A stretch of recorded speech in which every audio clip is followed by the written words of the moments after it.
Welcome back to CxLens. In this video, we are going to be reviewing the planning features.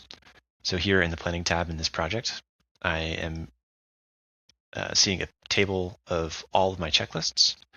So this is helpful for planning. One, you might have certain checklists that represent various milestones. You can connect those checklists to schedule activities, which we will cover. But the first thing that you probably want to do is set up views and move around these columns. So you can see that there's a lot of information here that I may or may not need. So I'm going to reorganize this to planned yellow and green tags. So the first thing that I'm going to do is go to the checklist types. I'm going to go select yellow and green tags. I'm going to click this to reorder it. And I want to pin the column to the left so that when I scroll over, it's always there. Next thing I want to do is move some of this information around. I want to pull in these date fields over, so I'm going to drag them over here, and then I want the planned date to be closer to those as well. So I'm going to get that in there and then put it just for the complete date. Now, first thing I need to do is save this view. So I'm going to call it yellow tag and green tag planning. I've already made that before, and I'm going to hit save.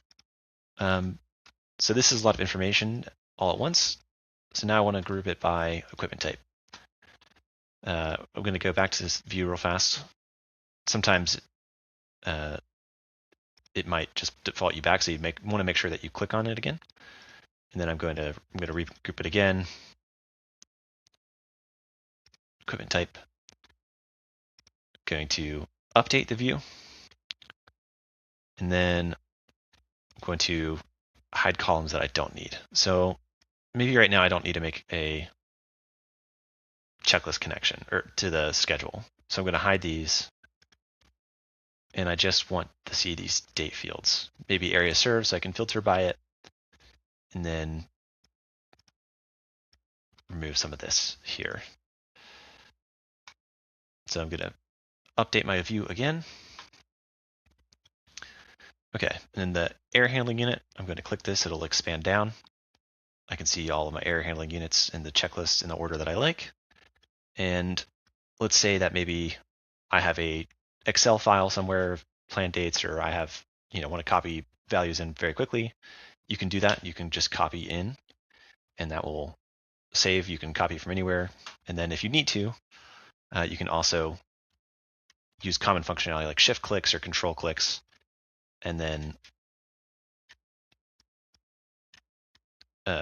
export my data. So I'm going to export this as a CSV or Excel, or I can even copy it out and paste it somewhere else. So if you need to, transfer data back and forth between spreadsheets, you can do that from here if you need it. So from a high level, this is how you do the planning tabs and manage it effectively.